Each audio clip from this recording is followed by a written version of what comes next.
TikTok, baby! Hey guys and gals, welcome to Garage Gear. I'm JB, giving you the best tips and tricks to survive life in and out of the garage. And remember, if you're feeling the vibe and you want to be part of the tribe, subscribe. Time's a-wasted. Let's get started.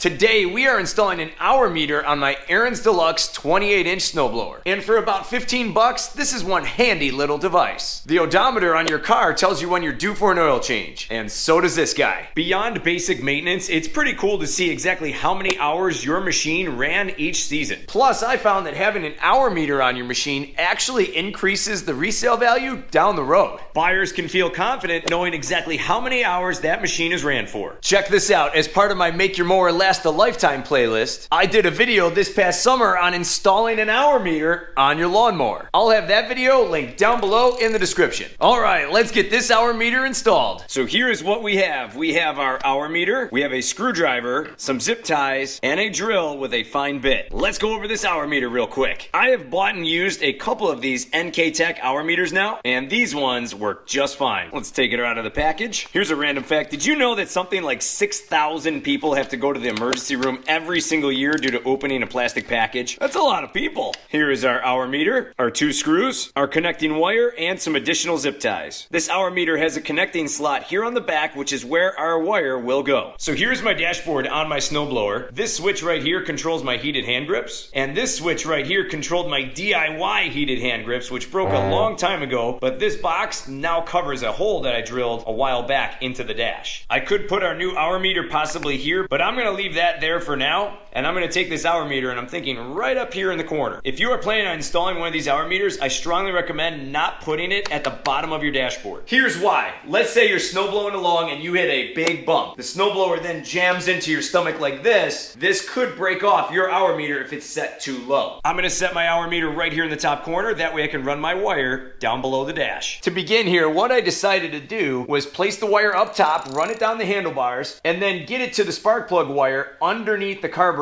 panel. This way the wire will be safe and out of harm's way. Next, I'm going to wrap the spark plug wire about 5 times around the spark plug cable. Make it snug and zip tie it off. Snip off the excess.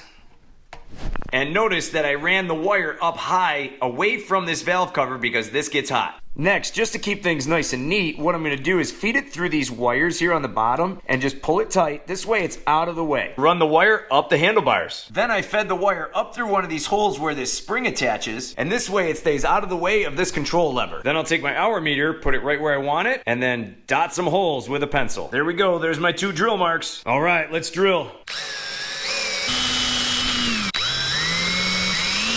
Let's clean up those little shards of metal.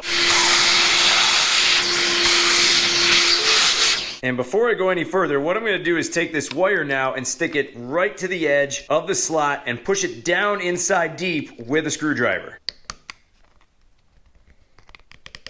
Looks pretty good to me. Then I'm just going to line up my screw holes and send it in. Make sure you do this with a screwdriver by hand because this is plastic and you could crack it with an impact driver. And then the other one. Done. Now we're just going to take the rest of this wire here and zip tie it to the handlebar. One thing I am going to advise here is I pulled this wire down as pretty much far as I could go. I didn't want to get it close to this primer bulb here because when I'm here pushing this button with my gloves, I'd be afraid of hitting this wire. So I pushed it down as far as I could. It is a couple inches away, so it is in a safe spot. If you really wanted to play it safe, you could mount your hour meter right here somewhere on the engine. That way it's really out of the way and there's no cable exposed at all. Let's give it a test and make sure it works.